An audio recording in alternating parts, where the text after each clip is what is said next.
저는 오늘 제 인생이 거짓이었다는 걸 알게 되었습니다. 평생 누워 지내셔야 합니다. 하지만 3년 후 저는 사고로부터 기적처럼 회복했습니다. 그런데 제 사고 보상금 10억이 사라졌습니다. 그 치료비는 가족들이 모조리 사용했다고 합니다. 분명 제가 관리할 수 없으니 맡아두시겠다고 했습니다. 10억이 있어야 할 통장에 잔액이 0원이었습니다. 손가락 끝이 얼어붙었습니다. 핸드폰 화면을 몇 번이고 다시 확인했지만 숫자는 변하지 않았습니다. 그래서 저는 오늘 부모님께 보상금 사용 내역을 보여달라고 했습니다. 그리고 처음으로 어머니가 저에게 소리를 질렀습니다. 그건 치료비로 다 썼지. 당연한 거 아니야? 누나는 우리한테 빚진 거야. 누가 3년 동안 누나 뒷바라지 했는데 우리가 다 먹여 살린 거 몰라? 움직이지도 못하면서 그냥 잠자코 있어. 그리고 동시에 더 큰 비밀이 있다는 것도 알게 되었습니다. 제 인생 전체가 거짓 위에 세워졌다는 것을 알게 되었습니다. 안녕하세요. 인생낙원입니다. 한 사람의 인생 속에 담긴 진짜 이야기. 오늘은 그 이야기를 들려드리겠습니다. 그럼 지금부터 시작하겠습니다. 저는 안서연, 35살입니다. 3년 전 교통사고로 전신마비 판정을 받았습니다.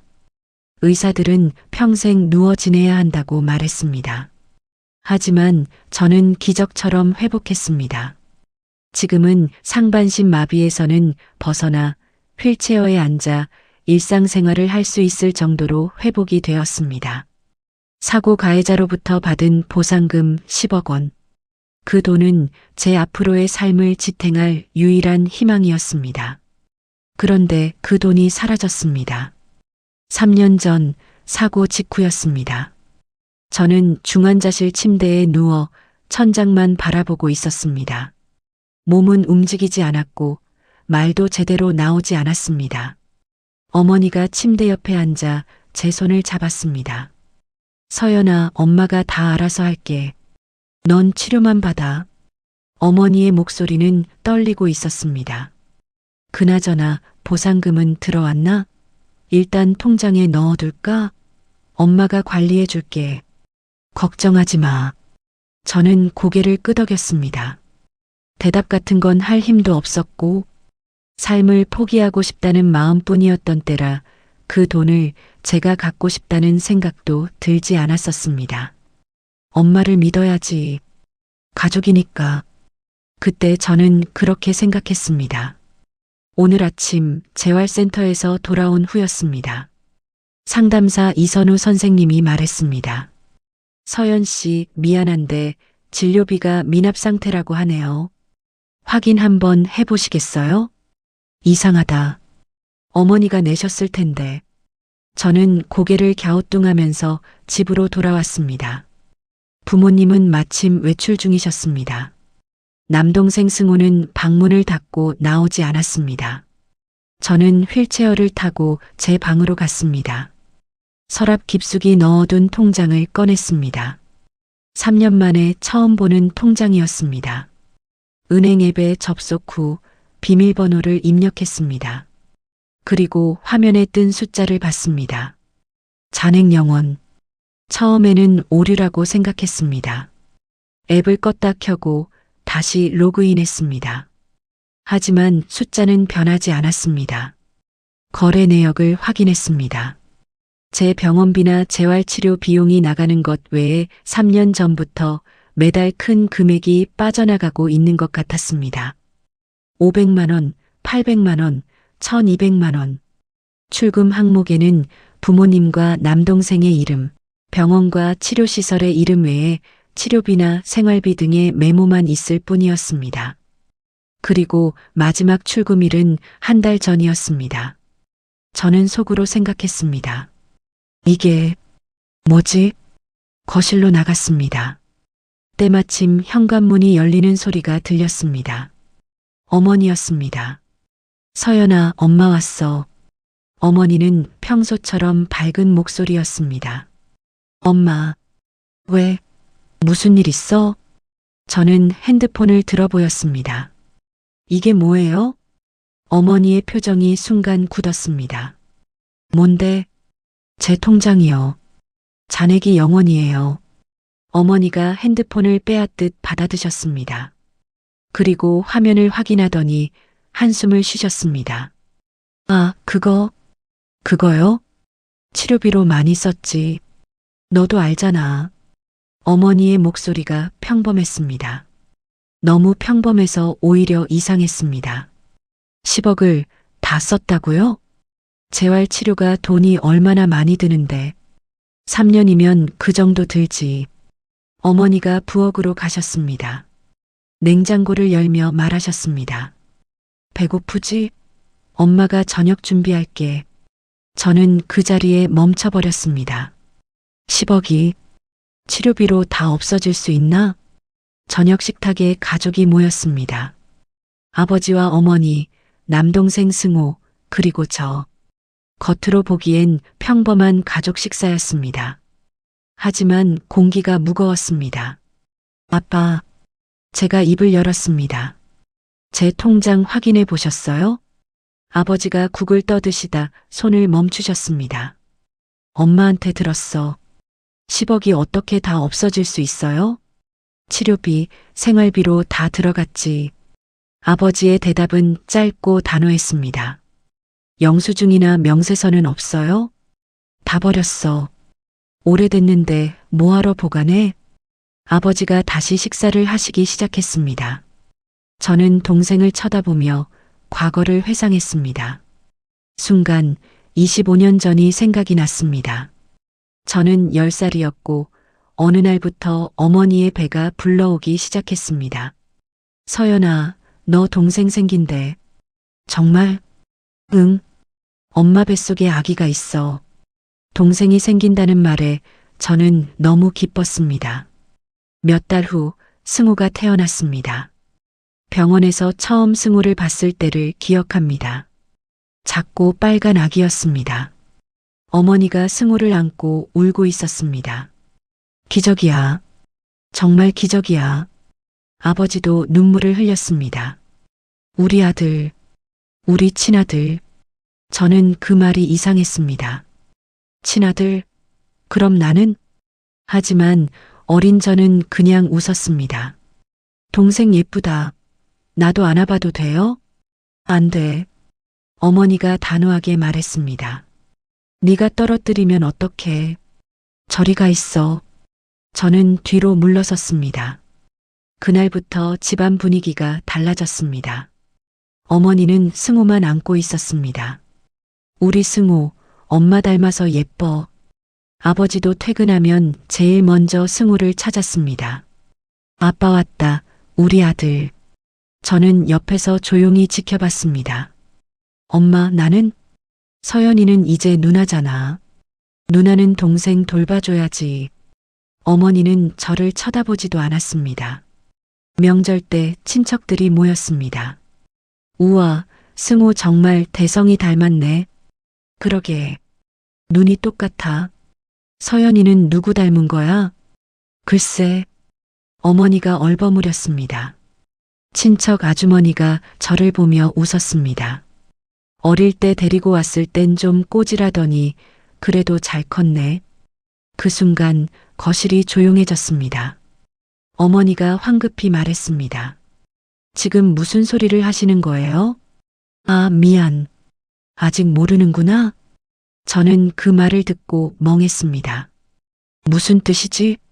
하지만 어머니는 제 손을 잡아 끌었습니다. 서연아, 방에 가 있어. 엄마, 가 있으라고. 저는 방으로 쫓겨났습니다. 시간이 지나며 차이는 더 벌어졌습니다. 승우가 원하는 건 다 사줬습니다. 장난감, 옷, 학원. 하지만 제가 뭘 원하면 어머니는 말했습니다. 서연이는 동생이 아직 어리니깐 참아야지. 전 언제 사주실 거예요? 나중에 사줄게. 하지만 나중은 오지 않았습니다. 승우가 초등학교에 입학했을 때 부모님은 성대한 파티를 열었습니다. 케이크를 사고 친척들을 불렀습니다. 우리 승우 초등학생 됐다. 하지만 제가 중학교에 입학했을 때는 조용했습니다. 케이크도 파티도 없었습니다. 서연이는 조용히 지내는 걸 좋아하잖아. 어머니가 그렇게 말했습니다. 저는 아무 말도 하지 않았습니다. 말해봤자 소용없다는 걸 알았으니까요. 한참 예전 생각에 먹먹해지고 있을 때 고개를 저으며 슬픈 생각을 하지 않으려 노력했습니다. 앞을 보니 승호는 스마트폰만 보며 앉아 있었습니다. 식탁 위 음식에는 관심도 없었습니다. 승호야, 왜? 너는 뭐 아는 거 없어? 네 명의로도 출금이 많이 됐던데. 승호가 고개를 들었습니다. 귀찮다는 표정이었습니다. 난 몰라. 그건 엄마 아빠가 알아서 하는 거지. 그리고 누나. 승호가 핸드폰을 내려놓았습니다. 우리 가족도 누나 때문에 3년 동안 힘들었어. 그건 생각 안 해? 저는 할 말을 잃었습니다. 우리 가족? 그럼 나는 남이야? 식사가 끝난 후 어머니가 과일을 깎으셨습니다. 사과를 접시에 담아 먼저 승호 앞에 두셨습니다. 승호야, 많이 먹어. 고마워, 엄마. 그리고 아버지 앞에도 두셨지만 제 앞에는 깎은 사과 껍질만 쌓여 있었습니다. 어머니가 저를 힐끗 보더니 말씀하셨습니다. 너 사과 별로 안 좋아하지? 먹고 싶으면 깎아 먹어. 엄마 설거지 할게. 네. 저는 속으로 생각했습니다. 예전에는 이렇지 않았는데 사고 전에는 어머니가 늘 제 몫도 챙겨주셨습니다. 하지만 요즘은 달랐습니다. 마치 제가 귀찮은 존재가 된 것처럼 그날 밤 저는 잠을 이룰 수 없었습니다. 거래 내역을 다시 확인했습니다. 치료비라고 하기엔 너무 큰 금액들이 빠져나갔습니다. 그리고 출금 시기도 이상했습니다. 제가 입원해 있지 않던 날에도 치료비 명목으로 돈이 나갔습니다. 그리고 생활비로 썼다고 해도 너무 큰 돈이 짧은 시간 동안 사용된 게 이해되지 않았습니다. 저는 속으로 생각했습니다. 이상해. 뭔가 이상해. 핸드폰을 들어 인터넷 검색을 시작했습니다. 교통사고 보상금 평균 치료비. 화면에 뜬 금액들을 보며 가슴이 답답해졌습니다. 아무리 많이 잡아도 10억을 다 쓸 수는 없었습니다. 그럼 나머지 돈은? 다음 날 아침 재활센터에 갔습니다. 상담사 선생님을 만났습니다. 선생님, 질문이 있어요. 네, 말씀하세요. 교통사고 피해자 치료비가 보통 얼마나 들어요? 선생님이 잠시 생각하더니 대답했습니다. 케이스마다 다르지만 서연 씨 정도면 3년 동안 많이 잡아도 2억 정도요? 2억이요? 네, 아무래도 보험 처리되고 하니 그렇죠? 왜요? 무슨 일 있어요? 저는 고개를 저었습니다. 아니에요. 그냥 궁금해서요. 하지만 속으로는 생각했습니다. 2억. 그럼 나머지 8억은? 집으로 돌아오는 길 저는 오랫동안 생각했습니다. 부모님이 거짓말을 하고 계신 건가? 아니, 그럴 리 없습니다. 가족인데. 하지만 의심은 자꾸만 커졌습니다. 현관문을 열고 들어갔습니다. 거실에서 어머니와 아버지가 대화를 하고 계셨습니다. 그래도 언젠간 알게 될 텐데 어머니의 목소리였습니다. 그때 가서 생각하자. 지금은 일단. 그나저나 승호 카드값 또 나왔어. 얼마? 500만 원. 어휴 또? 그래도 우리 아들인데 어쩌겠어? 내가 갚아줘야지. 어머니의 목소리가 다정했습니다. 저는 문틈에서 그 대화를 들었습니다. 승호 빚은 당연히 갚아주면서 내 돈은? 아버지가 말했습니다. 근데 서연이는 왜 자꾸 돈 얘기를 꺼내는 거야? 그러게 말이야. 요즘 이상해. 예전엔 안 그랬는데. 사고 후로 성격이 변한 것 같아. 어머니가 한숨을 쉬었습니다. 그래도 자꾸 돈 이야기를 하니깐 신경 쓰이네. 갑자기 다 내놓으라고 하면 어쩌지? 이미 없는데. 아버지의 말이 끊겼습니다. 제가 들어온 것을 눈치채신 겁니다. 서연아, 왔어? 어머니가 밝게 웃으며 말씀하셨습니다. 하지만 그 웃음이 어색했습니다. 무슨 얘기하셨어요? 아무것도 아니야. 그냥 집안일. 아버지가 일어나 방으로 들어가셨습니다. 어머니도 부엌으로 가셨습니다. 저는 거실에 혼자 남았습니다. 그날 밤 저는 결심했습니다. 알아내야 해 진실을. 10억이 어디로 갔는지, 그리고 부모님이 왜 거짓말을 하는지. 저는 노트북을 켜고 은행 거래 내역을 다시 확인했습니다. 하나하나 출금 날짜와 금액을 적어 내려갔습니다. 그러다 이상한 점을 발견했습니다. 승호의 카드값이 갑자기 늘어난 시기와 제 통장에서 큰 금액이 빠진 시기가 겹치는 것 같았습니다. 그리고 승호 이름으로 큰 돈이 많이 출금된 것으로 보였습니다. 설마, 저는 속으로 생각했습니다. 동생이 내 돈을 썼나? 하지만 확신할 수 없었습니다. 그저 의심만 커져갔습니다. 창밖을 바라봤습니다. 밤이 깊었고 도시의 불빛만 깜빡이고 있었습니다. 저는 중얼거렸습니다. 이렇게 가족을 의심하면 안 되는 건가? 다들 날 위해 애썼을 텐데. 하지만 돌아오는 건 침묵뿐이었습니다. 그리고 그 침묵 속에서 저는 깨달았습니다. 이 집 안에는 제가 모르는 비밀이 있다는 것을. 그 비밀이 무엇인지는 아직 모릅니다. 하지만 곧 알게 될 것입니다. 그리고 그때 모든 것이 달라질 것입니다. 며칠 동안 저는 혼자 조사했습니다. 은행 거래 내역을 프린트했고 재활센터 치료비 명세서를 받았습니다. 병원비 내역도 확인했습니다. 그리고 계산했습니다. 3년간 실제로 든 치료비는 총 2억 원이 좀 되지 않았습니다.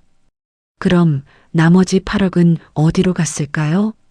저는 프린트한 서류들을 파일에 정리했습니다. 손이 떨렸지만 멈출 수 없었습니다. 진실을 알아야 해. 토요일 오후 거실에서 가족회의를 요청했습니다. 가족회의? 갑자기 왜? 어머니가 의아한 표정으로 물으셨습니다. 할 얘기가 있어요. 아버지와 승호도 거실로 나왔습니다. 모두 소파에 앉았습니다. 저는 휠체어에 앉아 파일을 꺼냈습니다. 제 통장 얘기예요. 어머니의 표정이 굳었습니다. 그 얘기 또 하려고? 네. 제가 확인해 봤는데요. 저는 서류를 펼쳤습니다. 3년간 실제 치료비는 1억 8천만 원이었어요. 나머지 8억은 어디 쓰셨어요? 거실이 조용해졌습니다. 아버지가 서류를 받아드시고 한참 보더니 탁자에 내려놓으셨습니다.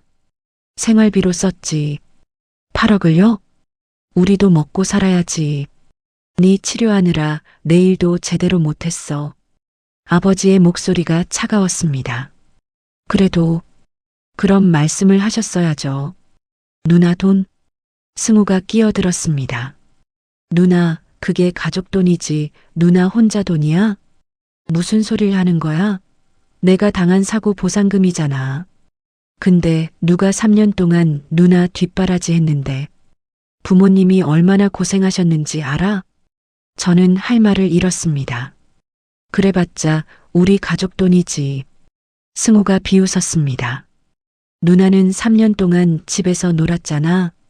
우리가 다 먹여 살렸는데 내가 놀았다고? 그럼 뭐 했는데? 병상에 누워서 꼼짝도 못했으면서. 어머니가 승우 말을 거두셨습니다. 승우 말이 맞아. 네가 일 못한 동안 우리가 다 했어. 엄마. 그러니까 네 돈 좀 쓴 게 뭐가 문제야? 가족인데. 어머니의 목소리에 미안함은 없었습니다. 오히려 당연하다는 듯 말씀하셨습니다. 식구들의 뻔뻔함에 입이 다물어지지 않았습니다. 어머니가 일어나셨습니다. 서연아. 네, 엄마. 엄마가 3년 동안 뭐 했는지 알아? 어머니의 목소리가 떨렸습니다. 매일 병원 갔다 왔어. 네 기저귀 갈아주고, 밥 먹여주고, 목욕시켜주고. 엄마, 밤에 네가 아파서 울면 잠도 못 잤어. 내 인생 다 포기하고 너만 봤어. 어머니의 눈에 눈물이 고였습니다. 그런데 지금 엄마한테 영수증 내놓으라고? 돈 어디 썼냐고? 죄송해요. 근데 저도, 너도 뭐, 네가 뭘 알아? 어머니가 소리치셨습니다. 저는 움찔했습니다. 엄마는 너 하나 살리려고 인생 다 바쳤어. 그런데 이게 고맙다는 말이야? 어머니가 방으로 들어가 버리셨습니다. 문이 쾅 닫혔습니다. 거실에는 아버지와 승호, 그리고 저만 남았습니다. 아버지가 한숨을 쉬셨습니다. 서연아, 네 엄마 마음 좀 이해해라. 네. 우리도 힘들었어. 정말. 아버지가 일어나셨습니다. 네 돈 쓴 것도 미안하게 생각한다. 근데 어쩔 수 없었단다. 우리도 살아야 했으니까. 아버지도 방으로 들어가셨습니다. 승우가 저를 쳐다봤습니다. 누나는 진짜 가족이 뭔지 몰라. 무슨 소리야? 가족이면 이해해줘야지. 왜 이렇게 따지고 들어? 승우가 핸드폰을 들고 자기 방으로 갔습니다. 저는 거실에 혼자 남았습니다. 저는 속으로 생각했습니다. 내가 잘못한 걸까? 어쩌면 제가 너무 예민한 건지도 모릅니다. 가족이 저를 돌봐준 건 사실이니까요. 하지만 마음 한구석이 무너졌습니다. 8억. 그 돈만 있었으면. 저는 앞으로의 재활 치료비를 생각했습니다. 혼자 살아갈 생활비도 생각했습니다.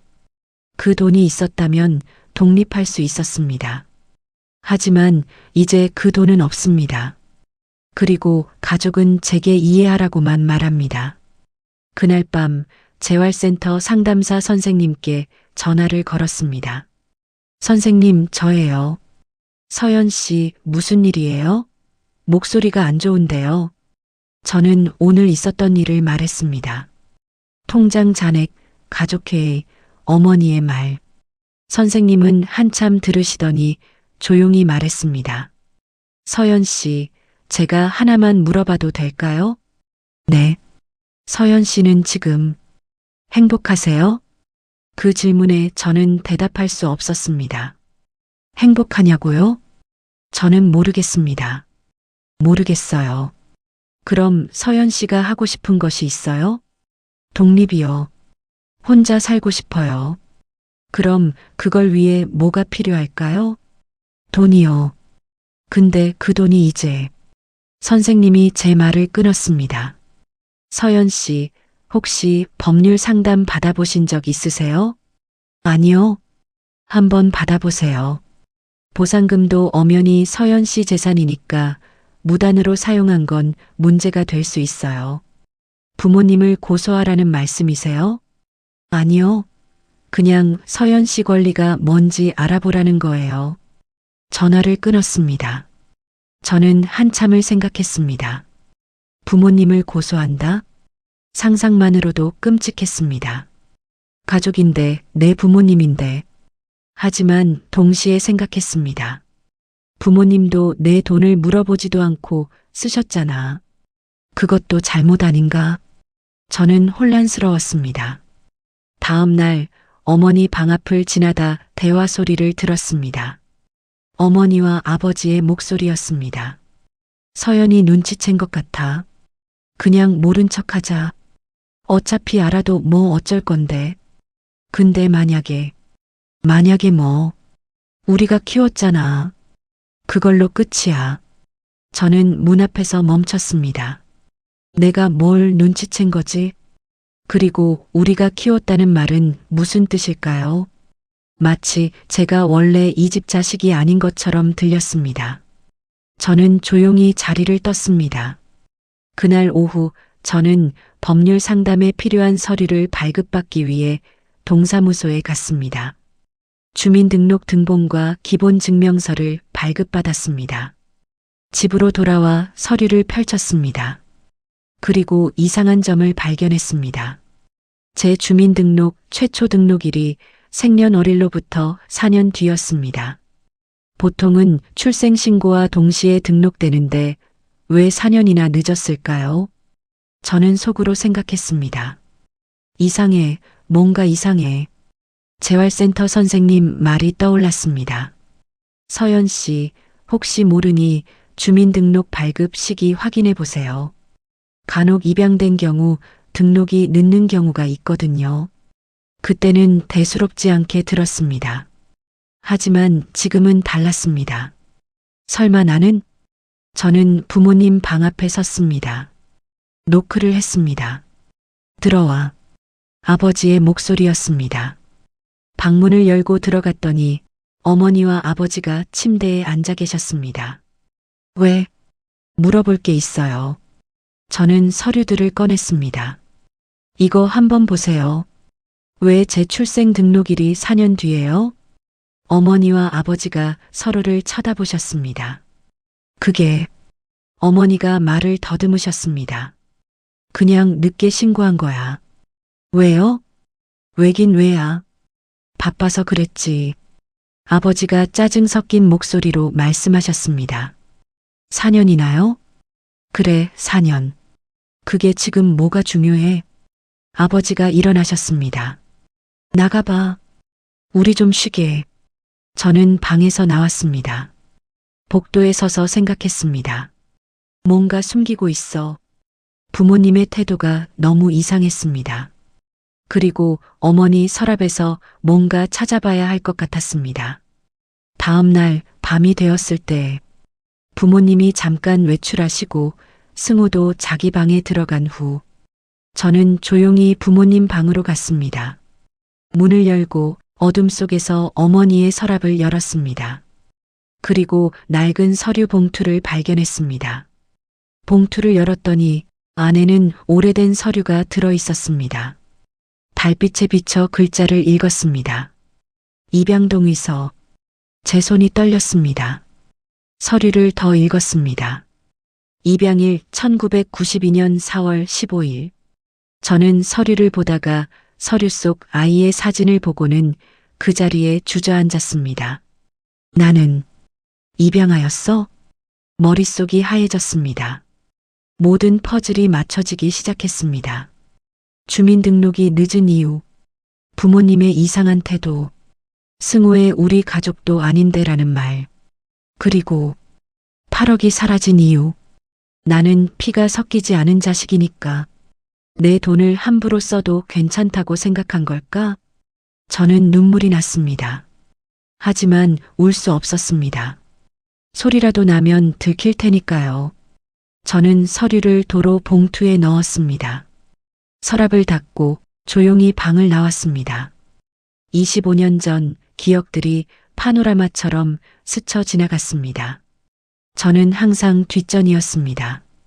승우와 저는 처음부터 달랐던 겁니다. 제가 아무리 잘해도 아무리 착하게 굴어도 저는 절대 승우만큼 사랑받을 수 없었습니다. 왜 그랬던 걸까요? 왜냐하면 저는 그들의 피가 아니었으니까요. 어릴 때부터 저를 괴롭히던 편애의 기억의 답을 정확히 깨닫게 되었습니다. 제 방으로 돌아와 침대에 누웠습니다. 천장을 바라보며 생각했습니다. 나는 누구지? 35년을 이 집에서 살았습니다. 부모님을 엄마 아빠라고 불렀습니다. 승우를 동생이라고 생각했습니다. 하지만 모든 게 거짓이었습니다. 아니, 거짓은 아닐지도 모릅니다. 다만 제가 모르고 있었을 뿐, 저는 혼자 중얼거렸습니다. 그렇다면 내 진짜 부모님은 어디 계실까? 그리고 깨달았습니다. 이제 제가 찾아야 할 진실은 돈의 출처를 확인할 뿐만 아니라 내가 누구인지, 어디서 왔는지 그 모든 것을 알아내야 한다는 것을 말입니다. 창밖을 바라봤습니다. 밤은 깊었지만 저의 여정은 이제 시작이었습니다. 입양 동의서를 발견한 다음 날 아침이었습니다. 저는 부모님께 아무 말도 하지 않았습니다. 승우에게도 말하지 않았습니다. 다만 식구들을 조용히 관찰했습니다. 어머니는 평소처럼 아침을 준비하셨고 아버지는 신문을 읽으셨습니다. 승우는 늦잠을 잤습니다. 겉으로는 평범한 가족이었습니다. 하지만 저는 알고 있었습니다. 이 평온함이 거짓이라는 것을. 점심 무렵 승우가 거실로 나왔습니다. 누나, 요즘 왜 그래? 무슨 소리야? 승우가 소파에 앉았습니다. 눈빛이 날카로웠습니다. 부모님한테 자꾸 돈 얘기하고 통장 들춰보고 내 권리잖아. 권리? 누나가 무슨 권리가 있어? 저는 승우를 똑바로 쳐다봤습니다. 보상금은 내가 당한 사고 때문에 나에게 나온 거야. 그래도 가족이 쓴 건데 뭐가 문제야? 가족이 쓴 걸 뭐라고 하는 게 아니야. 8억이나 되는 그 큰 돈이 도대체 어디 갔는지 몰라서 물어보는 거지. 승우가 비웃었습니다. 누나는 진짜 모르는구나. 뭘? 엄마 아빠가 누나 때문에 얼마나 고생했는지. 승우의 목소리가 커졌습니다. 3년 동안 밤낮 없이 간병하고 병원 다니고 재활센터 데려다주고 그 성의와 정성을 그걸 돈으로 계산할 수 있어? 나도 그건 고마워. 근데 정성이나 성의와 돈이 없어진 건 다른 문제잖아. 고맙긴 뭐가 고마워. 그럼 왜 지금 와서 난리야? 승우가 소리쳤습니다. 누나 때문에 엄마 아빠가 죽어나간다고. 저는 숨이 막혔습니다. 내가 부모님을 죽이고 있다고? 승우가 자리에서 일어났습니다. 누나, 제발 좀 조용히 살아. 부모님 더 이상 괴롭히지 말고. 나는 그냥 내 돈이. 누나 돈? 진짜 이기적이네. 승우가 방으로 들어가려다 멈췄습니다. 누나가 없었으면 우리 집 훨씬 평화로웠을 거야. 문이 쾅 닫혔습니다. 저는 그 자리에 얼어붙었습니다. 저는 속으로 생각했습니다. 왜 승우가 저렇게 민감하게 반응하지? 단순히 부모를 걱정해서일까요? 아니면 뭔가 숨기는 게 있는 걸까요? 저는 승우의 방문 앞에 멈춰섰습니다. 안에서 전화 통화 소리가 들렸습니다. 아니, 아직 안 들켰어. 몰라. 조금만 더 버티면 돼. 좀 지나면 누나가 포기하겠지. 알았어. 걱정 마. 저는 숨을 죽였습니다. 누나가 포기하길 바란다고? 승우가 뭔가 숨기고 있는 게 분명했습니다. 식구들의 숨겨진 비밀은 바로 제가 병원에 입원해 있던 때부터 시작되었습니다. 사고 후 6개월째 저는 계속 중환자실 침대에 누워 있었고 몸을 움직일 수 없었습니다. 정신도 거의 없었고 말도 제대로 나오지 않았습니다. 그저 천장만 바라보며 하루하루를 보냈습니다. 그날 저녁 우리 집 거실. 부모님과 승우가 식탁에 둘러앉아 있었습니다. 승우의 얼굴이 창백했습니다. 손이 떨리고 있었습니다. 엄마, 나 큰일 났어. 승우가 떨리는 목소리로 말했습니다. 어머니가 국그릇을 내려놓았습니다. 왜? 무슨 일인데? 나 주식으로 돈을 잃었어. 얼마나? 6억. 어머니가 들고 계시던 숟가락이 바닥에 떨어졌습니다. 아버지가 벌떡 일어났습니다. 뭐라고? 6억? 미안해, 아빠. 나도 이렇게 될지 몰랐다고. 승우가 울기 시작했습니다. 처음엔 조금씩 따다가 욕심이 나서 빚까지 내서 투자했는데 미친놈. 아버지가 소리쳤습니다. 네가 미쳤구나. 6억을 어떻게 잃어? 어머니가 아버지를 말렸습니다. 여보, 소리 지르지 마. 일단 얘기 들어봐. 승우가 고개를 숙였습니다. 사채업자들이 집까지 찾아왔어. 이번 주까지 안 갚으면 죽인다고. 어머니의 얼굴이 하얗게 질렸습니다. 뭐라고? 우리 승우를? 엄마 무서워. 나 죽고 싶지 않아. 승우가 어머니에게 매달리자 어머니가 승우를 끌어안았습니다. 아버지가 계속 소리쳤습니다. 니깐 놈이 무슨 능력이 있어서 사채까지 끌어다 써. 아버지가 승우를 한 대 치려고 하니 어머니가 승우 앞을 막아서며 소리쳤습니다. 당신, 내 새끼 건드리면 가만히 안 둘 거야. 승우가 엄마 뒤에 숨었습니다. 당신이 이렇게 애를 싸고 도니 애가 아직도 정신을 못 차리고 살지. 아빠가 한숨을 쉬며 말씀하셨습니다. 괜찮아, 괜찮아. 엄마가 지켜줄게. 아버지가 소파에 주저앉았습니다. 당장 그 큰 돈을 어디서 구하냐고? 우리 예금 다 합쳐도 2억밖에 없다고? 어머니가 말했습니다. 집을 팔아야 하나? 집을 팔아도 시간이 걸리잖아. 이번 주까지 어떻게 돈을 마련하냐고? 거실이 조용해졌습니다. 세 사람 모두 고개를 숙이고 생각에 잠겼습니다. 그때 어머니가 천천히 고개를 들었습니다. 서연이 보상금. 아버지가 어머니를 쳐다봤습니다. 뭐? 서연이 통장. 거기 10억 있잖아. 승우의 눈이 커졌습니다. 누나 돈? 그래, 그 돈으로 일단 급한 불은 끄자. 아버지가 손을 저었습니다. 안 돼. 그건 서연이 거야. 그럼 승우는 어떡하고? 어머니의 목소리가 높아졌습니다. 우리 아들이 죽어도 돼? 그래도 그건. 여보. 어머니가 아버지의 손을 잡았습니다. 서연이는 지금 의식도 없어. 언제 깨어날지도 모르고. 승우는 우리 친아들이야. 우리가 낳은 아들이라고. 어머니의 눈에 눈물이 고였습니다. 서연이가 깨어나면 이해할 거야. 잠깐만 쓰고 돌려놓으면 돼. 미안하지만 서연이는 입양한 아이야. 승우가 지금은 중요해. 아버지가 입술을 깨물었습니다. 승우가 조용히 말했습니다. 누나, 어차피 깨어나지 못할 수도 있잖아요. 승우야. 아니, 사실이잖아요. 의사 선생님도 가망 없다고 했잖아.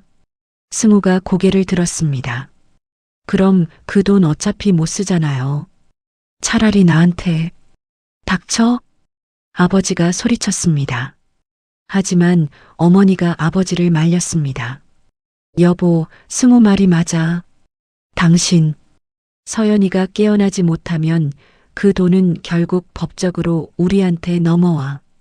어머니가 차분하게 말했습니다. 그리고 만약 깨어난다 해도 모르게 하면 돼. 어떻게? 치료비로 썼다고 하면 되지.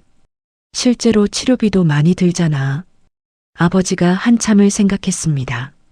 정말 6억만 쓰자. 나머지는 진짜 서연이 몫으로 남겨두고. 알았어. 6억만. 어머니가 고개를 끄덕였습니다. 승우가 안도의 한숨을 쉬었습니다. 고마워요, 엄마 아빠. 우리 아들, 엄마가 지켜줄게. 어머니가 승우를 안았습니다. 제가 병원 침대에 누워 죽어가고 있을 때 그들은 거실에서 제 돈을 나눠 가질 궁리를 하고 있었습니다. 나는 그들에게 무엇이었을까? 딸이 아니라 그냥 돈이었던 걸까요? 그날 밤 저는 인터넷 검색을 시작했습니다. 가족이 보상금 무단 사용, 재산 횡령 가족, 성년 후 견제도 여러 사례들이 나왔습니다. 제 상황과 비슷한 경우도 많았습니다. 그리고 댓글 중 하나가 눈에 띄었습니다. 가족이라도 법적으로는 타인의 재산을 함부로 쓸 수 없습니다. 횡령죄가 성립할 수 있어요. 저는 핸드폰을 내려놓았습니다. 횡령, 범죄라는 거잖아. 그럼 부모님은 범죄자란 말인가요? 머리가 복잡했습니다. 다음 날 재활센터에 갔습니다. 상담사 선생님을 만났습니다. 선생님, 저 이상한 걸 발견했어요. 뭔데요? 저는 입양 동의서를 발견한 것과 출생 등록 시기가 이상한 점도 말했습니다. 선생님이 잠시 생각하더니 말했습니다. 서연 씨, 혹시 입양기관에 연락해 보셨어요? 아니요. 연락해 보세요. 거기 기록이 남아있을 거예요. 진짜요? 네. 입양은 법적 절차니까 기록이 있어야 해요. 선생님이 제 손을 잡았습니다. 서연 씨, 본인이 진실을 알 권리가 있어요. 두려워하지 마세요. 저는 고개를 끄덕였습니다. 집으로 돌아오는 길, 저는 결심했습니다. 입양기관에 연락하자. 현관문을 열었습니다. 거실에 아무도 없었습니다. 제 방으로 가려는데 승호 방에서 큰 소리가 들렸습니다. 아, 씨발. 또 잃었어. 무언가 부딪히는 소리. 승호가 물건을 던지는 것 같았습니다. 저는 조용히 승호 방문 앞으로 갔습니다. 문틈으로 안을 들여다봤습니다. 승호가 컴퓨터 앞에 앉아 있었습니다. 화면에는 주식 차트가 떠 있었습니다. 젠장. 3천만 원이. 승호가 머리를 쥐어뜯었습니다. 저는 숨이 멎었습니다. 3천만 원? 저는 방으로 돌아와 곰곰이 생각했습니다. 승호가 주식을 하고 있었습니다. 그것도 큰 금액을. 그 돈. 설마 내 보상금? 퍼즐이 맞춰지기 시작했습니다. 8억이 사라진 이유. 승호가 민감하게 반응하는 이유. 부모님이 말을 얼버무리는 이유. 승호 때문에 내 돈을 썼구나. 저는 분노가 치밀었습니다. 하지만 동시에 무력감도 느꼈습니다. 근데 증거가 없다. 어떻게 증명하지? 그날 밤 핸드폰이 울렸습니다. 상담사 선생님이었습니다. 서연 씨, 저예요. 네, 선생님. 제가 입양기관에 연락해 봤어요. 네. 서연 씨 동의 없이 서연 씨 이야기를 하게 돼서 미안해요. 그냥 제가 아는 사람이 있어서요. 어떻게 됐어요? 기록 일부를 찾았대요. 제 심장이 뛰기 시작했습니다. 내일 같이 가볼래요? 담당자분이 만나자고 하시는데. 네. 갈게요. 전화를 끊었습니다. 저는 떨리는 손으로 핸드폰을 내려놓았습니다. 드디어 진실을 알 수 있을까? 다음 날 오전 선생님과 함께 입양기관을 찾았습니다. 낡은 건물이었습니다. 1층 사무실 문을 열고 들어갔습니다. 50대 여성이 저희를 맞았습니다. 안서현 씨 맞으세요? 네. 앉으세요. 제가 담당자 김미숙입니다. 우리는 책상 앞에 앉았습니다. 담당자가 오래된 파일을 꺼냈습니다. 이게 서연 씨 입양 기록이에요. 파일을 펼쳤습니다. 노랗게 바랜 종이들이 보였습니다. 여기 보세요. 1992년 3월 10일 입양 신청이 들어왔어요. 누가 신청했어요? 친모입니다. 이름은 최은경 님이네요. 제 친어머니라는 분의 이름을 처음 들어보았습니다. 최은경 씨가 왜 저를 입양 보냈나요? 담당자가 기록을 읽었습니다. 당시 상담 기록을 보면 가정폭력과 빚 문제가 있었다고 나와요. 아이를 보호하기 위해 입양을 결정했다고 적혀 있네요. 저는 가슴이 먹먹했습니다. 친어머니는 날 지키기 위해 날 입양 보내신 거였어. 그럼 친아버지는요? 제가 물었습니다. 담당자가 기록을 넘겼습니다. 그러다 표정이 굳어졌습니다. 이상하네요. 뭐가요? 친부 정보가 통째로 지워져 있어요. 지워졌다고요? 네. 보세요. 기록을 보여주었습니다. 친부란이 까맣게 지워져 있었습니다. 이게 언제 지워진 거예요? 모르겠어요. 원래부터 이랬는지 나중에 누가 지운 건지. 담당자가 고개를 가로저었습니다. 이런 경우는 처음 봐요. 저는 속으로 생각했습니다. 왜? 누가 무엇을 숨기려 했을까? 그럼 친어머니 연락처는 있나요? 기록상으로는 있는데 30년 전 주소라 지금도 그곳에 계실지는 모르겠어요. 담당자가 메모지에 주소를 적어 주었습니다. 여기에요. 부산 영도구. 저는 메모지를 받아들었습니다. 감사합니다. 일어서려는데 담당자가 말했습니다. 참, 서연 씨. 네. 이 기록. 누가 가져가려고 했던 흔적이 있어요. 예. 한 6개월 전쯤 누군가 서연 씨 기록을 요청했었어요. 근데 본인 동의가 없어서 안 줬죠. 제 심장이 빠르게 뛰었습니다. 누가 요청했는데요? 그건 원칙상 당사자 동의 없이 알려드릴 수가 없어요. 죄송해요. 아니에요. 알려주셔서 감사합니다. 기관을 나왔습니다. 선생님이 물었습니다. 서연 씨 괜찮아요? 네. 근데 선생님. 네. 6개월 전에 누군가가 제 기록을 요청했대요. 누가요? 모르겠어요.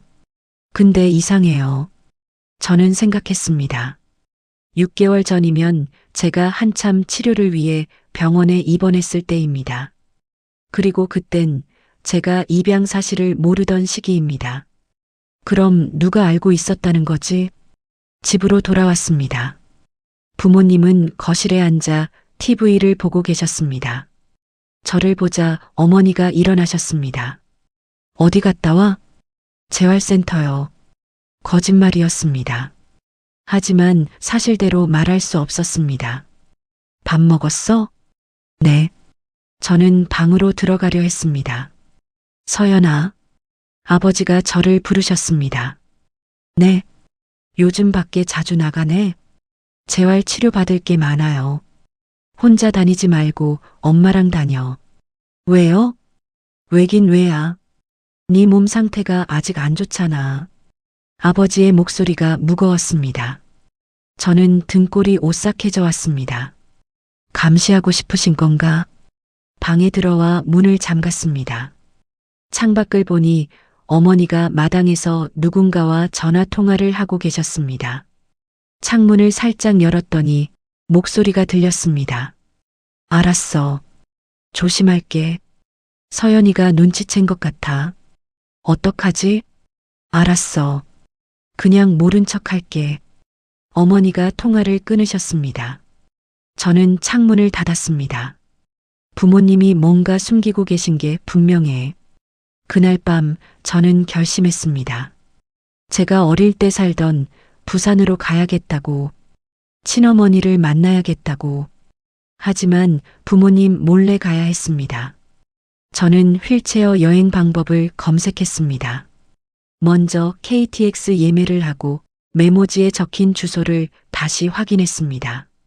과연 제 친어머니를 만날 수 있을까요? 그리고 만난다면 무엇을 말해야 할까요?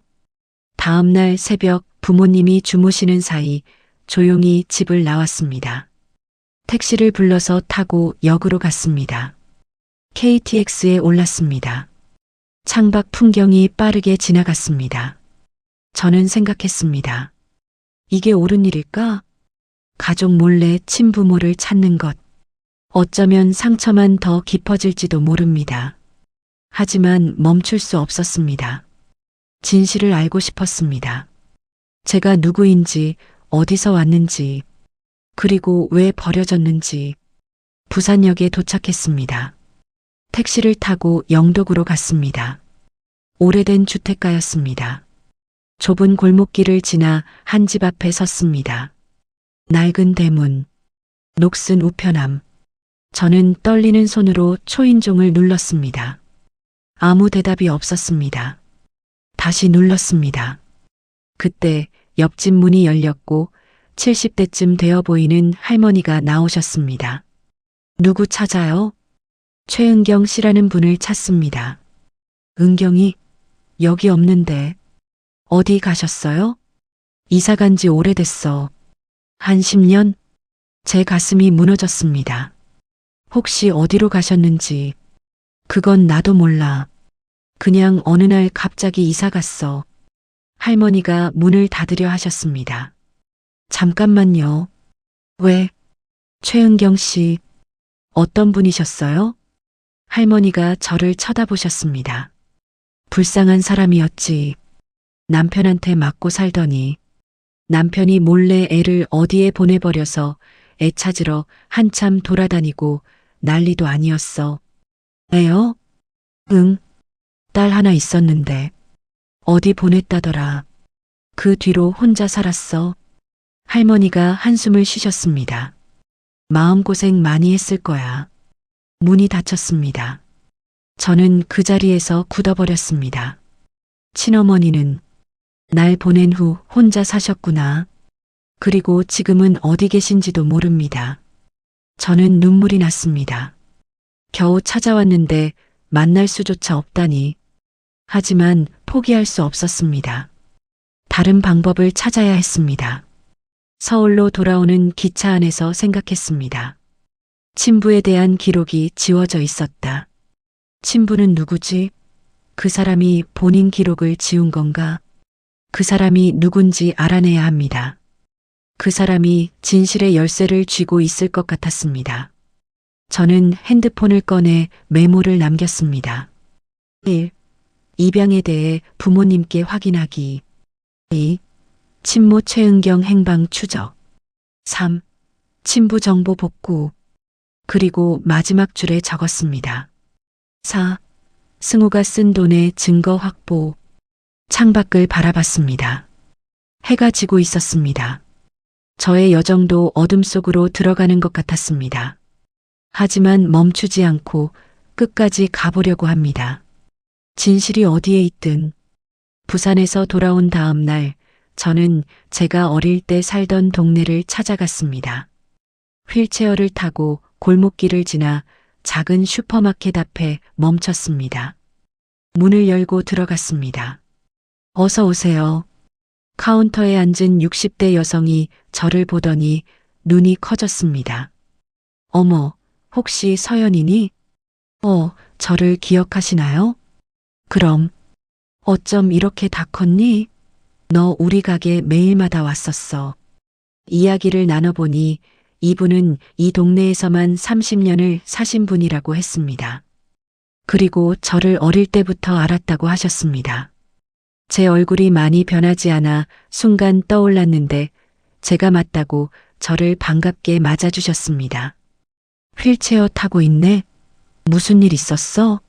어쩌니? 사고가 있었어요. 그나저나 아주머니 여쭤볼 게 있습니다. 뭔데? 저는 망설이다 물었습니다. 제가 태어났을 때 기억나세요? 아주머니가 고개를 갸웃했습니다. 태어났을 때? 그건 왜? 그냥 궁금해서요. 아주머니가 잠시 생각하시더니 말했습니다. 네가 태어났을 때 너희 부모님이 갑자기 서울에서 애를 데려왔어. 네, 그래. 어느 날 갑자기 아기를 안고 나타나셨어. 네가 태어났다고. 제 심장이 빠르게 뛰었습니다. 근데 이상했지. 네 엄마 배가 불렀던 적도 없고 병원 다니는 것도 못 봤고 그래서 동네에서 수군거렸어. 입양한 거 아니냐고. 아주머니가 한숨을 쉬었습니다. 근데 너희 부모님이 워낙 조용히 사셔서 아무도 물어보지 않았지. 저는 숨을 삼켰습니다. 감사합니다, 아주머니. 집으로 돌아왔습니다. 거실에 아버지 혼자 앉아 계셨습니다. 아빠, 왔어? 아빠, 할 얘기가 있어요. 아버지가 저를 무거운 눈빛으로 쳐다보셨습니다. 뭔데? 앉으세요. 아버지가 소파에 앉으셨습니다. 저도 맞은편에 멈췄습니다.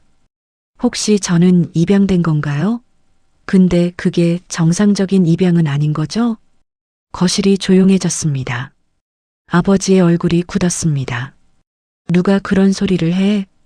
대답해 주세요. 제 목소리가 떨렸습니다.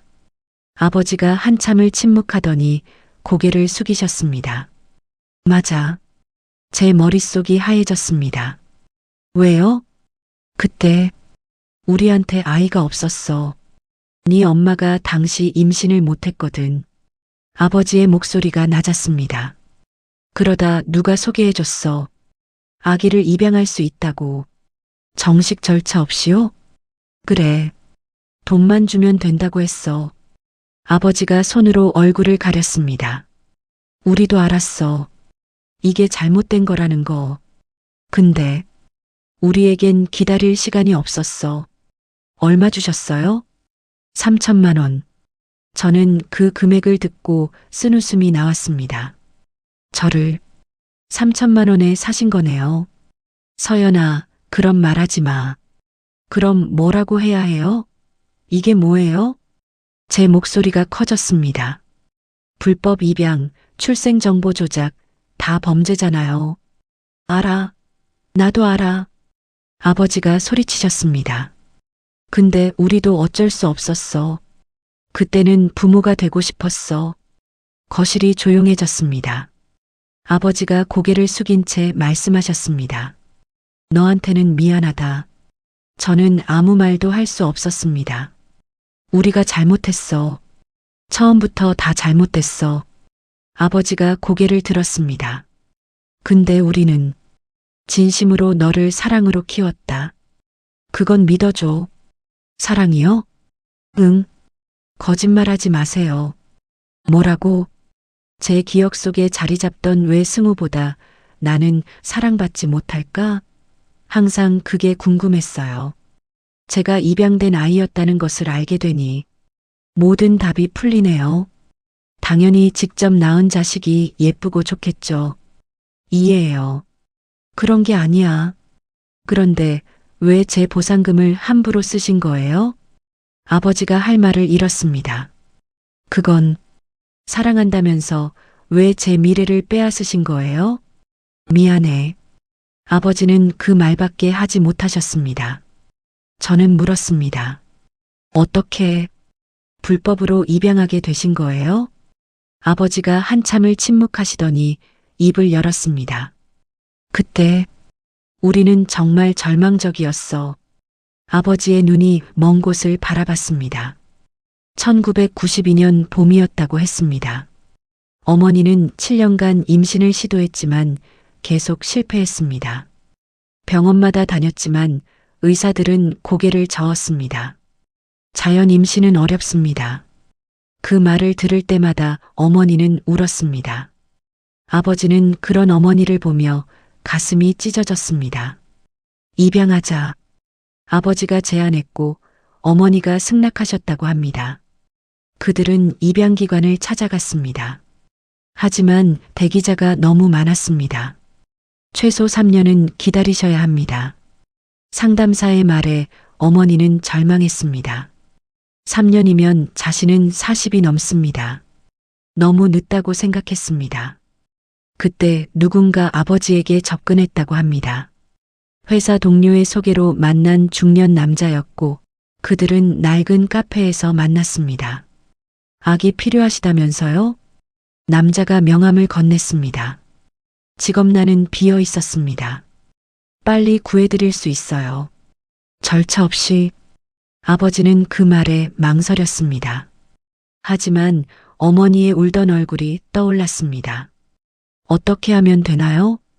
남자가 서류를 꺼냈습니다. 거기에는 한 여자의 정보가 적혀 있었습니다. 최은경, 28세, 가정폭력 피해자. 이 여자 애를 키울 수 없어요. 남편한테 맨날 맞거든요. 아버지는 서류를 넘겼습니다.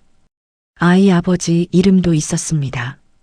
강민수, 32세. 이 사람은요? 아, 그 사람? 술주정뱅이에요. 애한테 관심도 없고. 남자가 웃었습니다. 제가 연락해 볼게요. 돈만 주면 동의할 겁니다. 일주일 후 남자에게서 전화가 왔습니다. 강민수 만나고 왔어요.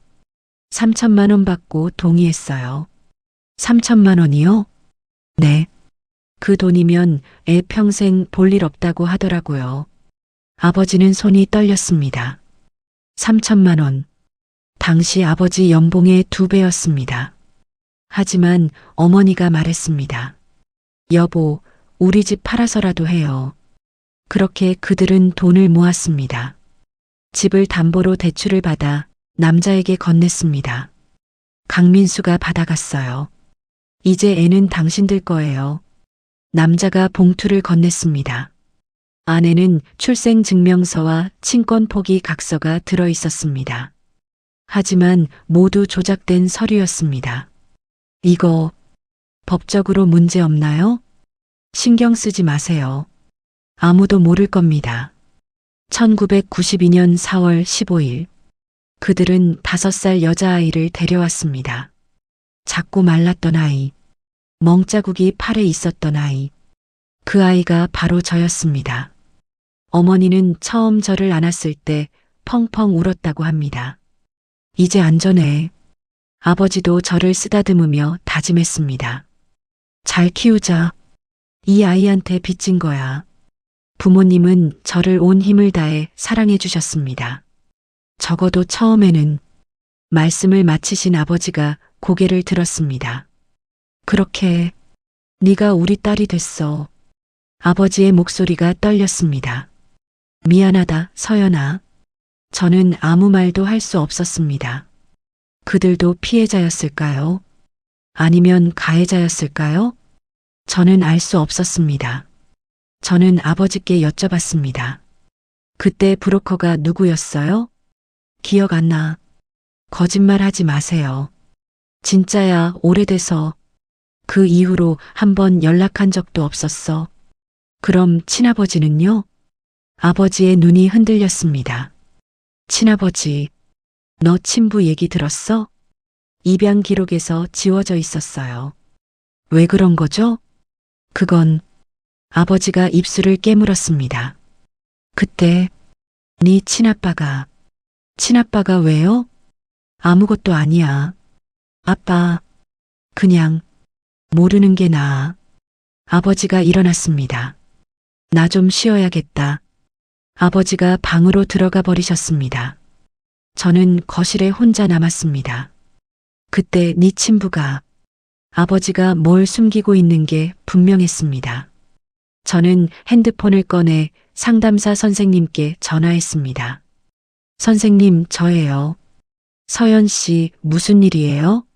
제가 불법 입양이었대요. 뭐라고요? 저는 오늘 있었던 일을 말했습니다. 선생님이 한참 침묵하더니 말했습니다.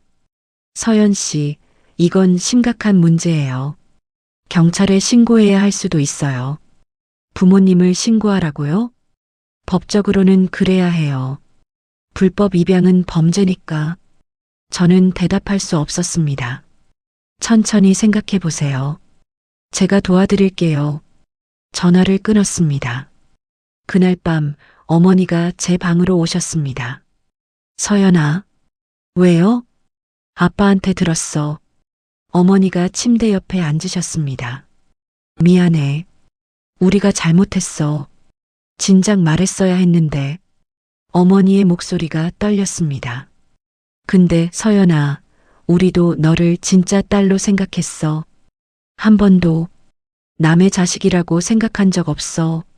그럼 왜 제 돈을 쓰신 거예요? 그건 어머니가 말을 잇지 못했습니다. 승우가 빚이 많이 있었어. 뭐라고요? 주식으로 돈을 잃었어. 빚쟁이들이 집까지 찾아왔어. 어머니가 눈물을 흘렸습니다. 우리가 갚아줘야 했어. 그래서 네 돈을 썼어. 저는 숨이 막혔습니다. 얼마요? 6억. 6억이요? 나머지는 생활비랑 네 치료비. 어머니가 제 손을 잡았습니다. 미안해, 서연아. 근데 우리는 가족이니깐 이해하지? 저는 손을 빼었습니다. 나가주세요. 서연아, 나가달라고요. 어머니가 일어나 방을 나갔습니다. 며칠 동안 저는 혼자 조사했습니다. 입양 기록, 어머니 최은경의 과거 주소, 그리고 지워진 친부 정보, 단서를 하나씩 맞춰나갔습니다. 그러다 오래된 신문 기사를 발견했습니다. 1991년 가정폭력 사건, 피해자 최은경, 가해자 강민수. 이 사람이 내 친아버지일까? 주소를 찾았습니다. 서울 마포구로 확인되었고 저는 그곳으로 갔습니다. 낡은 다세대 주택이었습니다. 휠체어를 타고 힘겹게 올라가 문 앞에 섰습니다. 초인종을 눌렀습니다. 누구세요? 남자 목소리가 들렸습니다. 택배요. 문이 열렸습니다. 60대 정도로 보이는 남자가 나왔습니다. 술 냄새가 났습니다. 택배? 무슨 택배? 강민수 씨 맞으세요? 그런데 저는 심호흡을 했습니다. 저 안서현이라고 합니다. 그래서 최은경 씨 아세요? 남자의 표정이 굳었습니다. 최은경이? 왜? 저는 최은경 씨의 딸입니다. 남자가 저를 위아래로 훑어봤습니다. 무슨 소리야? 아버지, 맞으세요? 뭐? 남자가 비웃었습니다. 아버지, 난 그런 적 없고 널 낳은 적도 없어. 제 가슴이 무너졌습니다. 하지만 돌아가. 난 모르는 일이야. 남자가 문을 닫으려 했습니다. 잠깐만요. 저는 문을 막았습니다. 제발, 제가 알아야 해요. 저는 누구인지. 난 몰라. 꺼져. 남자가 소리쳤습니다. 난 그년이 뭘 했는지도 모르고 네가 누군지도 몰라. 쾅 하고 문이 닫혔습니다. 저는 계단에 덩그러니 멈춰 있었습니다. 친아버지마저 날 부정하는구나. 눈물이 났습니다. 저는 정말 아무것도 아닌 존재였습니다. 양부모에게는 불법으로 산 아이, 친부모에게는 버려진 아이. 나는 누구의 딸인가? 그때 위층에서 누군가 내려왔습니다. 70대 할머니였습니다. 아가씨, 괜찮아? 네. 아랫집 아저씨랑 무슨 일 있었어? 아니요. 아무것도 아니에요. 일어서려는데 할머니가 제 휠체어를 잡으셨습니다. 혹시 여기 아저씨 딸인가? 아니요. 그럼 은경이 딸? 제가 고개를 들었습니다. 할머니 아세요? 최은경 씨? 알지. 여기서 살았잖아. 애는 어디에 보내졌다고 하던데. 정말요? 둘이 부부였지. 근데 맨날 싸웠어. 할머니가 한숨을 쉬셨습니다. 은경이 불쌍했어. 맨날 맞고 살았으니. 그럼 저는 네가 은경이 딸이면 이 사람이 네 아빠 맞아. 은경이는 어디 가서 나쁜 짓 할 사람이 아니거든. 할머니가 저를 쳐다봤습니다. 근데 이 사람이 아니라고 하니? 나쁜 놈. 이 남자는 평생 그렇게 살았어. 책임 회피하면서 저는 할머니께 감사 인사를 드리고 그곳을 떠났습니다. 택시를 타고 집으로 가는 길 생각했습니다. 강민수, 내 친아버지. 하지만 그는 저를 인정하지 않았습니다. 그럼 저는 어떻게 해야 할까요? DNA 검사를 해야 할까요? 법적으로 친자 확인을 해야 할까요? 아니면 그냥 포기해야 할까요? 집에 도착했을 때 상담사 선생님께 전화가 왔습니다. 서연 씨, 저예요. 네, 선생님. 좋은 소식이 있어요. 뭔데요? 친모 최은경 씨 찾았어요. 제 심장이 멎는 것 같았습니다. 정말요? 어떻게요? 지금 경기도 광주에 계세요. 기관에서 오래된 연락처를 추적했어요. 시간은 좀 걸렸지만 찾았습니다. 선생님이 주소를 알려주었습니다. 서연 씨, 어머니가 당신을 기다리고 있대요. 기다린다고요? 네. 제가 연락했더니 울면서 만나고 싶다고 하셨어요. 눈물이 났습니다. 감사합니다, 선생님. 천천히 준비하세요. 제가 같이 가줄게요. 전화를 끊었습니다. 저는 비 내리는 창밖을 바라봤습니다. 친어머니가 날 기다리고 있다고, 평생 버려졌다고 생각했습니다. 아무도 저를 원하지 않는다고 생각했습니다. 하지만 어쩌면 친어머니는 다를지도 모릅니다. 거실로 나갔습니다. 어머니와 아버지가 TV를 보고 계셨습니다. 엄마, 아빠, 응? 저, 친어머니 만나러 갈 거예요. 어머니의 얼굴이 굳었습니다. 뭐?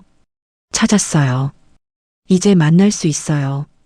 서연아, 그러지 마. 어머니가 일어나셨습니다. 우리가 네 부모야. 대체 왜 자꾸 안 하던 짓을 하니? 엄마는 절 낳진 않으셨잖아요. 제 말에 어머니가 얼어붙었습니다. 저를 낳으신 분도 만나고 싶어요. 만나서 왜 제가 이렇게 팔리게 되었는지를 듣고 싶어요. 서연아. 그리고 보상금 문제도 법적으로 해결할 예정이에요. 두 분께는 죄송하지만 제 돈을 절 가족으로 생각하지 않는 동생의 빚으로 쓰고 싶지 않아요. 아버지가 벌떡 일어나셨습니다. 서연아, 진정해. 저 아주 괜찮아요, 지금. 저는 두 분을 번갈아 봤습니다. 저는 이제 제 삶을 살아야 해요. 절 돌봐주시고 키워주신 것은 감사하지만 제 사고에 대한 보상금은 찾아야죠. 방으로 들어갔습니다. 침대에 누워 생각했습니다. 35년을 남의 딸로 살았습니다. 거짓 위에 세워진 인생이었습니다. 하지만 이제는 다릅니다. 진실을 알았으니까. 비록 친아버지는 저를 부정했지만 친어머니는 다를 것입니다. 저를 기다리고 계신다니까요. 핸드폰을 꺼내 메모를 적었습니다. 내일 친어머니를 만나러 간다. 그리고 새로운 삶을 시작한다. 창밖에 비가 어느새 그치고 구름 사이로 달빛이 새어나왔습니다. 저는 중얼거렸습니다. 이제 진짜 시작이야. 그리고 처음으로 희망을 느꼈습니다. 이틀 후 경기도 광주에 도착했습니다. 그리고 저는 작은 원룸 앞에 섰습니다. 상담사 선생님이 제 휠체어를 밀어주었습니다. 준비됐어요? 모르겠어요. 가슴이 두근거렸습니다. 초인종을 누르니 문이 열렸습니다. 50대 후반으로 보이는 여성이 나왔습니다. 얼굴에 주름이 깊었고 눈가가 붉었습니다. 가까이서 보는데 정말 저와 비슷하게 닮은 분이었습니다. 혹시 서연이니? 네. 그분이 제 얼굴을 만지셨습니다. 손이 떨리고 있었습니다. 정말 내 딸이구나. 나랑 많이 닮아서 한 번에 알아보겠어. 그런데도 널 찾지 못했었다니. 눈물이 흘렀습니다. 엄마가 미안해. 정말 미안해. 친어머니가 휠체어 앞에 무릎을 꿇고 한참을 울고 계셨습니다. 어머니의 안내를 받아 방 안으로 들어갔습니다. 좁은 원룸 안에 낡은 가구들이 보였습니다. 친어머니가 차를 끓여주었습니다. 제 손도 어머니 손처럼 계속 떨렸습니다. 서연아, 너 어디 아픈 거니? 사고가 있었어요. 하반신을 사용하지 못해요. 하지만 많이 좋아졌어요. 미안하다. 그런 것도 모르고 다 나 때문이야. 친어머니가 또 눈물을 흘리셨습니다. 저는 조용히 물었습니다. 왜 저를 보내신 거예요? 친어머니가 고개를 숙이셨습니다. 난 널 보낸 적이 없어. 네? 뭐라고요? 그때 엄마는 네 아빠한테 맨날 맞고 살았어.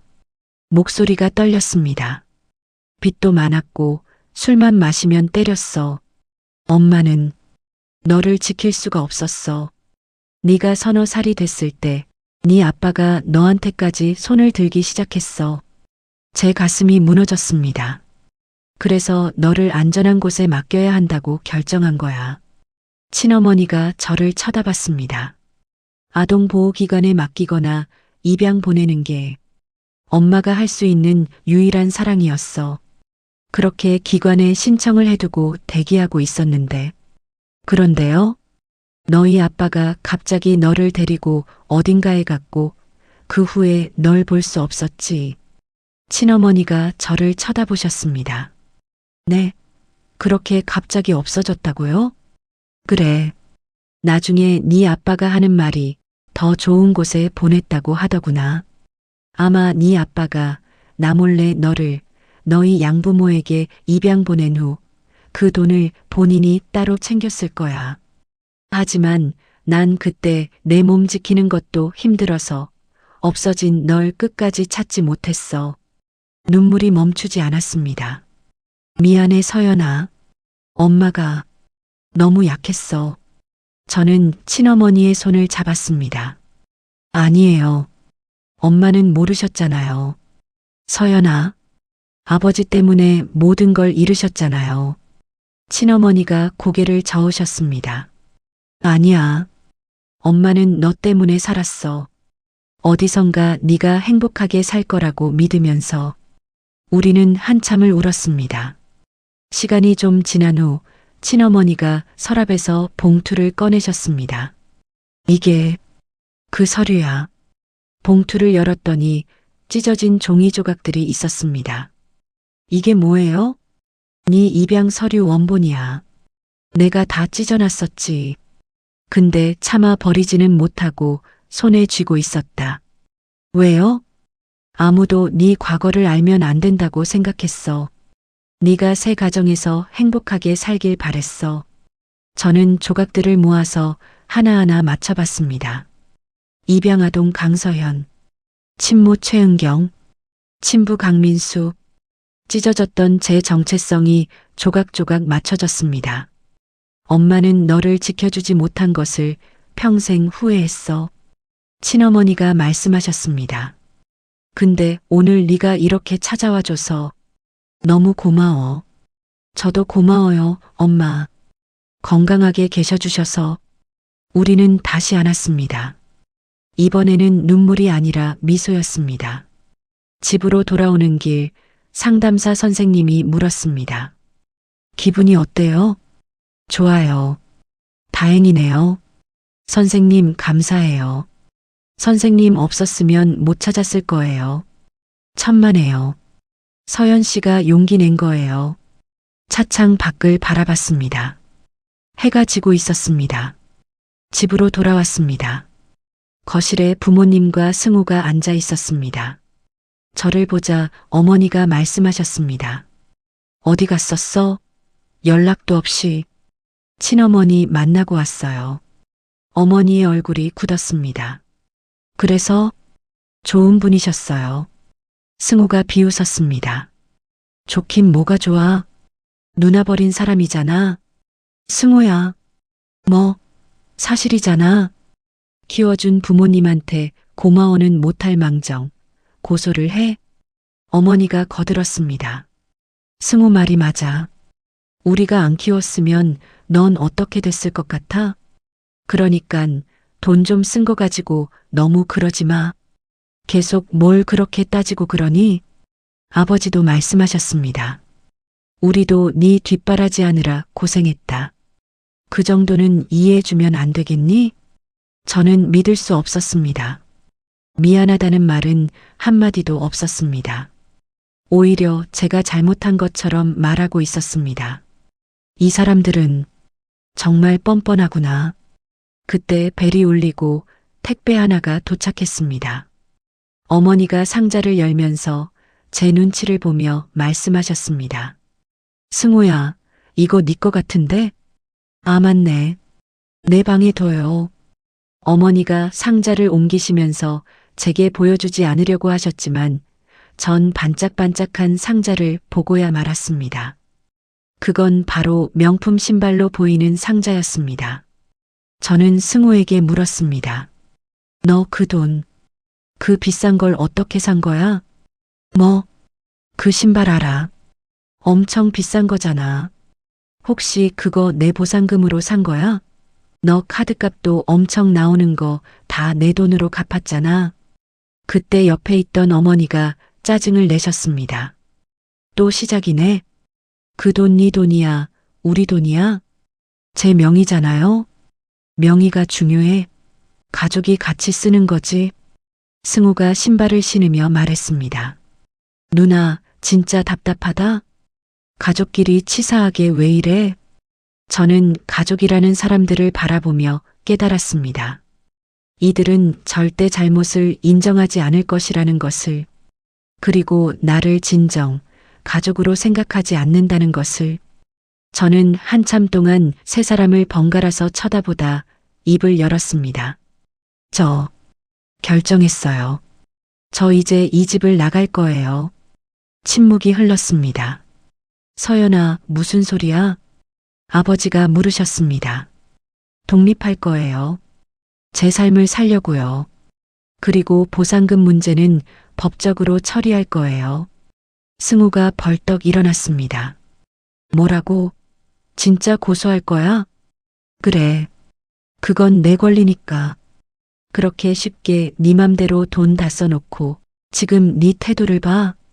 누나, 그래도 우리 가족인데. 너 지금 정말 나를 가족이라고 생각하는 거야?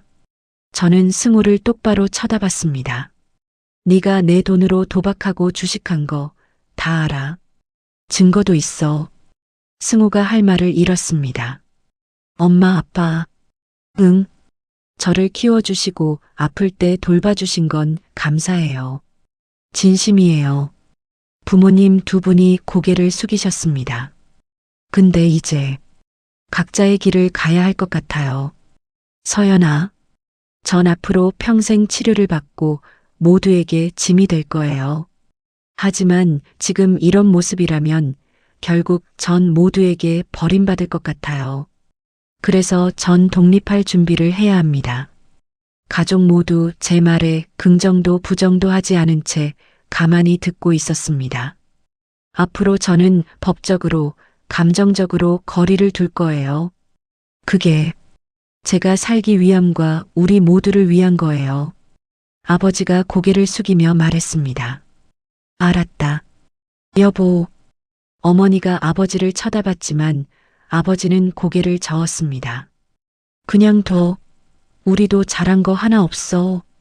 저 몸으로 혼자 뭘 어쩌겠다고. 다시 도와달라고 찾아오게 돼 있어.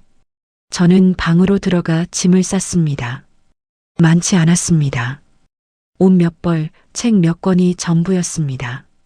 병원에 있는 동안 값이 나가는 건 이미 식구들이 다 팔아치워 현재 남아있는 제 물건은 이것뿐이었습니다.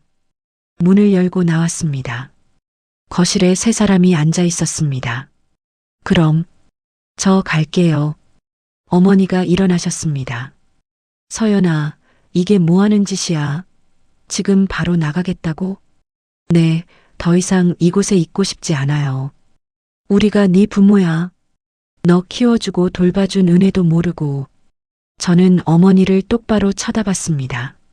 지금까지 제 사고난 돈으로 아들만 챙기셨으면서 저한테 부모라고 하실 수 있으세요? 승우가 소리쳤습니다. 누나, 진짜 끝까지 이럴 거야? 진짜 고소하면 나 어떻게 되는 건데? 네가 잘못한 대로 벌을 받던가 돈을 갚던가 해야지. 아버지가 벌떡 일어나셨습니다. 진짜 네가 우리를 고소한다고? 부모인 우리를? 죄송해요. 하지만 전 제 권리를 찾아야겠어요. 이게 지금. 그동안 감사했습니다.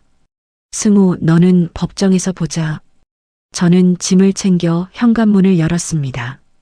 두고 봐, 안서연. 너 분명 후회할 거야. 승우의 목소리가 등 뒤에서 들렸습니다. 저는 눈물이 났지만 뒤돌아보지 않았습니다. 문을 닫고 엘리베이터를 타고 내려가며 생각했습니다. 후회? 아니, 전혀. 오히려 시원했습니다. 35년간 짊어졌던 짐을 내려놓은 기분이었습니다.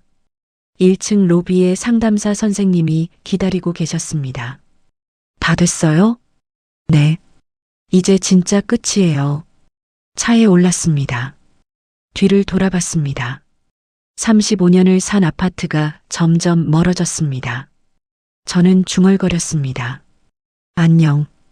다음 날 변호사 사무실을 찾았습니다. 책상 앞에 앉아 서류를 펼쳤습니다. 민사소송 2건 진행하시는 거죠? 변호사가 확인했습니다. 네. 첫 번째는 양부모와 남동생을 상대로 한 보상금 횡령건. 이건 증거가 다 남아 있어서 승소 가능성 90% 이상이에요. 두 번째는 제가 말을 이었습니다. 친아버지 강민수를 상대로 한 피해보상 청구 소송이요. 변호사가 고개를 끄덕였습니다. 친모 최은경 씨와 공동 원고로 진행하시는 거죠? 네. 제 옆에 앉은 친어머니가 제 손을 잡으셨습니다. DNA 검사 결과가 나왔어요. 변호사가 서류를 보여주었습니다. 강민수 씨가 생물학적 아버지임이 확인됐습니다. 그 사람이 부인해도요? 증거가 있으니까 문제 없어요. 과거 양육비 청구도 가능합니다. 친어머니가 떨리는 목소리로 말했습니다. 이 아이를 제가 키우지 못했는데 그래도 양육비 청구가 가능한가요? 민법상 안서연 씨가 친부 대상으로 청구 가능합니다. 그리고 친부인 강민수 씨가 최은경 씨 몰래 안서연 씨를 양자로 보낸 상황에 대한 증거 확보 후에는 아동 유괴 및 자녀 실종 관련 피해 보상 청구 역시 가능합니다. 변호사가 서류를 정리했습니다. 물론 시간이 좀 걸릴 것입니다. 그래도 모두 진행 가능합니다. 사무실을 나와 친어머니와 함께 걸었습니다. 서연아, 배고프지? 조금요. 뭐 먹고 싶어? 김치찌개 어때요? 그래, 얼른 집에 가자. 어머니 집에 돌아가자마자 어머니가 바로 식사 준비를 하셨습니다. 어머니 집에는 어느새 제가 움직이기 편하도록 짐들이 정리되어 있었고 어머니께선 제가 실내에서 사용할 휠체어도 따로 마련을 해두셨습니다. 뜨거운 국물을 떠먹으며 친어머니가 말씀하셨습니다. 서연아, 네 엄마. 엄마는 네가 이렇게 강하게 자라줘서 고마워. 엄마가 너를 지키지 못했는데 네가 스스로 일어섰잖아. 친어머니의 눈에 눈물이 고였습니다. 이제 엄마가 네 옆에 있어줄게, 평생. 저도 눈물이 났습니다. 감사합니다, 엄마. 그 후 3개월이 지나 법원에서 판결이 나왔습니다. 양부모와 승호는 치료비와 생활비 부분을 제외한 6억 2천만 원을 배상하라는 판결. 친아버지는 친어머니에게 과거 양육비 명목 및 친자 유괴에 대한 피해 보상액 총 3억 원을 지급하라는 판결이었습니다. 변호사가 악수를 청했습니다. 축하합니다. 감사합니다. 법원을 나왔습니다. 햇살이 따스했습니다. 친어머니가 제 어깨를 안았습니다. 잘했어, 우리 딸. 엄마 덕분이에요. 그리고 저는 새 집으로 이사를 했습니다. 새 집은 작은 오피스텔이었습니다. 친어머니가 보증금을 대주셨습니다. 엄마가 30년간 모은 거야. 언젠간 너에게 쓸 수 있을 거라 생각하고 차곡차곡 모아뒀어. 이건 서연이 네 몫이야. 엄마, 괜찮아.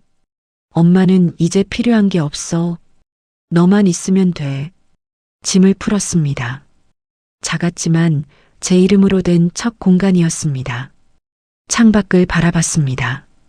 도시의 불빛이 반짝였습니다. 그로부터 6개월 후 저는 작은 카페를 열었습니다. 친어머니와 함께 운영하는 카페였습니다. 벽에는 액자가 걸려 있었습니다. 찢어졌던 입양 서류 조각들을 맞춰 만든 것이었습니다. 제 장애나 입양이 부끄럽진 않았습니다. 이것이 제 정체성이니까요. 어느 날 오후 손님 한 명이 들어왔습니다. 20대 초반 여성이었습니다. 저도 사실 입양아예요. 아, 그러셨군요. 그녀가 조심스럽게 말했습니다. 인터넷에서 사장님 이야기 보고 저도 용기가 생겼어요. 저도 친부모님을 찾고 싶은데 어떻게 시작해야 할까요? 저는 미소 지으며 말했습니다. 제가 도와드릴게요. 카페 문이 열렸습니다. 상담사 선생님이 들어오셨습니다. 서연 씨, 오늘 상담 있죠? 네, 선생님. 이분이에요. 우리는 테이블에 둘러앉았습니다. 그리고 이야기를 시작했습니다. 창밖을 바라보니 사람들이 지나다녔습니다. 누군가는 가족과 함께, 누군가는 혼자. 하지만 모두 각자의 이야기가 있었습니다. 저도 제 이야기가 있습니다. 10억을 잃었지만 진짜 가족을 찾았습니다. 35년의 거짓을 벗었지만 진짜 제 자신을 찾았습니다. 그리고 깨달았습니다. 가족은 피가 아니라 서로를 지키겠다는 선택으로 완성된다. 친어머니가 커피를 내려주셨습니다. 서연아, 쉬어. 네, 엄마. 저는 커피를 마시며 생각했습니다. 이제 진짜 내 독립된 인생이 시작됐어. 그리고 미소 지었습니다. 35년 만에 처음으로 진심으로 행복한 미소였습니다. 오늘의 이야기가 마음에 닿았다면 조용히 구독과 좋아요로 마음을 전해주세요. 그리고 더 많은 인생 이야기나 못다한 이야기가 있다면 댓글로 남겨주세요. 여러분의 하루에 따뜻한 빛이 되었길 바랍니다. 지금까지 인생낙원이었습니다. 함께 해주셔서 감사합니다.